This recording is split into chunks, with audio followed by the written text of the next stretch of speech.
हैं।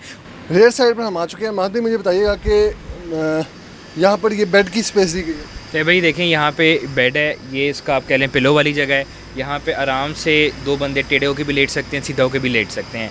अगर आपको ये जगह यूटिलाइज़ करनी है, आपको जगह खाली करनी है, ये देखें भाई ये बेड पीछे चले गए, ये आप देखें ये पीछे चला गया, इसको मैं उठा के उसके ऊपर रख दूँगा। ये सारी जगह आपके पास फ्री हो गई। अगर आप चाहें आप बेड के नीचे भी लगेज भर सकते हैं, वरना अगर आपको ये जगह खाली करनी है, आप ये सारा सामान उठा के इधर रखें, ये सारी जगह आपकी खाली हो जाएगी। यहाँ पर स्टोरेज कंपार्टमेंट जो दिया आप देख सकते हैं यहाँ पे बैटरीज़ हैं गाड़ी की, जो बैटरीज़ का यूपीएस वगैरह का सिस्टम है वो सारा यहाँ पे है। उसके अलावा अगर आप इस साइड पे देखें, आपको यहाँ पे जो वाटर वाला जो कैंस होते हैं वो देखें, एक यहाँ पे एक कंपार्टमेंट आ गया, फिर ये आपको इसके पीछे यहाँ पे वाटर कंपार्टमेंट्स मिल जाते हैं, जो आपको यहाँ से नज़र भी आ जाएंगे। ये देखें आपको यहाँ से जो पानी के जो अंदर आप बेसिन वगैरह देख रहे हैं, जो सारा वहाँ पे इस्तेमाल होता है पानी, सारा यहीं से वाटर। आप देखें अभी भी इसके अंदर ये पानी पड़ा हुआ है, ये देखें, तो ये सारा वही पानी है जो वहाँ से यहाँ